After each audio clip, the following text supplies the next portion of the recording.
Hello guys, আর একটা নতুন blog নিয়ে আসি কিছু। তো ইয়ারা দেখো ঢং করবে বলে আরো একবার বেরিয়ে পড়েছে। তো একবার মুকুট মনে করে শুট করিয়ে আইছে, এদের মন ভরে নাই। আবার হচ্ছে যে এরা বেরিয়েছে শুট করবে বলে। তো যাই হোক, আমাদের শুটটা বেশ করেছিল গলির দিক দিয়ে যাচ্ছিল, আমি যদিও রাস্তা তো চিনি নাই। তো এই যে পুরো আমাদের ঘাটের ওইখানে গিয়েছিলাম গো, সকালবেলায় যখন গেছি বেশ সুন্দর ফাঁকা ফরিয়া জায়গাটা, বেশ কত সুন্দর দেখতে লাগছে। দেখো ধন কি যে বলি আর। তো দেখতে তো তখন হয়েছে যত লোক বসে নাই। তো যাই হোক, আমি যে দেখতে পাচ্ছ ইয়ারা হচ্ছে যখন গেছে দিয়ে আমি আমার বদনটা একটু দেখাই দিলাম। মানে ওরা সেজে গেছে দেখো, আর আমি কেমন গেছি সেইটা একবার দেখিয়ে দাও যে কি বলিব। মানে আমার কাছে ফেতা কুকুরটির মতন পুরো লাগছে, আর ওরা আছে টুকুর টাকুর সাজিয়ে গেছে। আর কোথাও গেলে আমাকে লিয়ে যেতে ছাড়বে না। তো ওরা শুট করতে করতে আমি ওই যে পোড়ামাটির হাটের ওইখানে মন্দিরগুলো ছিল, তো আমি বলি ওইখানে আমি একটু ঘুরিয়ে এলি। তো যাই হোক, আমি ওখানে একটু ঢং করছিলাম, একাই ঢং করছিলাম, কেউ থাকে না। তো আমি আর কি করবো বলো। তো যাই হোক, দেখতে পাচ্ছ আমি এই যে আমার এত পরিমাণ ঠান্ডা লাগিয়েছিল যে কি আর বললাম। আমাকে রুমাল নিলে ঘুরতে হচ্ছিল, দিয়ে আমি একাই ঘুরছিলাম এই মন্দিরগুলো দেখলো। তো এইখানে মন্দিরটার ভিতরে দেখছি একটা বেশ গুহার মতন গেট আছে। মানে এগুলা এসে ভুতুড়া কিছু জিনিস করলে যা সুন্দর লাগবে কেন কি আর বলিব। তবে বেশ সুন্দর মন্দিরগুলো বললো। আমি যে বিষ্ণুপুর অনেকবার গেছি দেখেছি। তো এখানে আমি আসি দেখছি ও বাবা ইয়াদের এরকম ঢং করা শুরু হয়ে গেছে গো। দেখতে পাচ্ছ গাছের উপরে ইট হেস দিচ্ছে, ওয়ার উপরে ইট হেস দিচ্ছে। মানে কেমন করে যে কি হচ্ছে জানে ক্যামেরাম্যান আমাদের বুঝেছ। তো ওরা যখন শুট করছে ওদের পিছনে কুকুর চলে এসেছে। আমি ভাবছিলাম যে কুকুরে যদি ওদের গায়ে মুছতে দেয় তখন তবেই ভালো হবে। তো যাই হোক, এরা মোটামুটি দুজনে শুট করছে। আর কিন্তু কুকুরটা দেখো ওদের কাছেই শুয়েছে, কোন রকম ভাবে সরা নাই কুকুরটা, সরিবে কোনো মনে হচ্ছে। দেখছো চারদিকে কুকুরে গাদা, কুকুরগুলো বলছে ইস এলাকা কা ডর হ্যাঁ লোক হ্যাঁ লোক। আর ওই কেন চলে গেল বলে না, প্যান্ট উল্টা দিকে পরে চলে এসেছিল।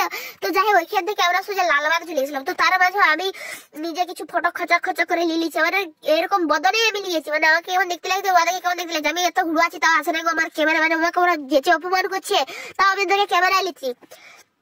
তো যাই হোক, দেখতেই পাচ্ছ ওরা হচ্ছে যে এখানে কি বলে যে শুট করে বলে দাঁড়ায় আছে। আমি এবার ভুলে গেছি তোমাদেরকে কি বলবো। যাই হোক, এখানে এরা কোথাও একটা সরু পাড়ও বা আড় পর্যন্ত বাদ দেয় না, পাড় তো দূরের কথা, আড়ও বাদ দেয় না, সব আড়ে দাঁড়ায় ফটো তুলে নিচ্ছে। তো যাই হোক, এই যে একা গেলে যা ওরা ছবি তুলছে আর আমাকে ব্যাগ বইতে দিচ্ছে। আমি শুধু ব্যাগ বই মরিয়েছি, একসঙ্গে দুটো ব্যাগ বইছি, ক্যামেরাম্যানের ব্যাগ বইছি, আমাদের ব্যাগ বইছি। আমার অবস্থা এমনই খারাপ হচ্ছে, এমন ঠান্ডা লেগে গেছে যে কি আর বলবো। যদিও আমার এখনো ঠান্ডা লাগিয়ে আছে। তো আমার ভিডিওটা পোস্ট করার কথা ছিল যেদিন শুট করেছি তার পরের দিনে পোস্ট করতে হবে, কিন্তু এমন পরিমাণ ঠান্ডা লেগেছে যে আমি কিছু করতেই পারি না। ওরা দেখছি পুকুরের পাড়ে দাঁড়াচ্ছে, এত রাগ ছিল বসে সালাকে ঠেলে ওদিকে ফেলে দিব গো। তো যাই হোক, আমরা লালবান থেকে আবার বেরিয়ে গেছি। তো বেরিয়ে আবার পরে হচ্ছে যে এই রাস্তাটার দিকে যাচ্ছিলাম। আমি যদিও সত্যি বলতে অত রাস্তাঘাট কিছুই চিনি নাই, আমাকে যাইতে হয় আমি যাই। তো এখানে যাওয়ার আমি আর হচ্ছে যে ওই যে কি জায়গাটা বেশ বলে কিছু একটা বটে জায়গার নাম। এখানে আবার রেস্টুরেন্ট আছে একটা, ওই রেস্টুরেন্টে খাতে বসেছি। রেস্টুরেন্টটা হচ্ছে যে ওই কি মাটির ঘর না কি রেস্টুরেন্টটা। তো যাই হোক, আমরা এখানে খাচ্ছিলাম, প্রথমে খাই নিলাম। চাউমিন অর্ডার করেছিল। তো এটা ওই খাওয়াচ্ছি, ও আমাদেরকে লেগেছে। তো এই যে এখানে এটার নাম, এই যে মন্দিরটার নাম কি ছিল, দরবার না কি বলে, যাই হোক একটা। তো ওইখানে ওদের আবার শুট ছিল, যদিও আমি চলতেও পারছিলাম না, লেলবেল করে বলছিল, আমার দ্বারাই আর হচ্ছিল না। মানে আমার শরীরে টানছিল না, এত পরিমাণ শরীরটা খারাপ হয়ে গেছিল যে আমি চলতেও পারিনি, বসে থাকতে পারিনি। মানে নাক বন্ধ হয়ে আসে, নিঃশ্বাস নিতে দম আটকে যাচ্ছিল। আর ইয়াদের এখানে প্রেম করা শেষ হয়নি, কখন থেকে বলছি ঘর যাবো কোনো রকম ভাবে তো আসেই নাই। তো যাই হোক, ওরা শুট করেই যাচ্ছে। দেখতে যেখানে কুকুর কুয়ারি খেলছে, ই অদুকা দেখাচ্ছে, হুয়া দিকে দেখাচ্ছে। তো আমি এখানে ভিডিওটা নিয়েছিলাম, দিয়ে বাবা দেখি এখানে প্রেম করতে লাগে গেছে। আমি ভালো খাইলে বলে দেখছি প্রেম করতে লেগে আমার নাকে থেকে তো অটোমেটিক জলে বেরিয়ে যাচ্ছে যেমন সে শ্যালো হয়ে গেছে গো, জল পড়ে যাবে। আর এই যে এখানে একটা গুপ্তধনের খাজানা আছে এই জায়গাটায়, আমি যেটা শুনলাম আর কি। আর এখানে আমাকে আবার কাজ দিচ্ছে, দেখো না কেমন কাপড় উড়ায় ছবি তুলবে, আর আমাকে কাপড়টা উড়াই দেবে। বাবারে আমি নিজে লাগছিলাম মরছিলাম, আর ওরা ওইখানে ইয়া করছে। তো যাই হোক, আমরা হচ্ছে যে দরবারের ওইখান থেকে একটু কয়েদ বেল মাখা নিয়েছিলাম। তো হাইখানে আবার পুরোমাটির হাটে আসিছে, ওইখানে আসছি আবার আমি কিনলাম, ওরা খাইতে লেগে গেছে।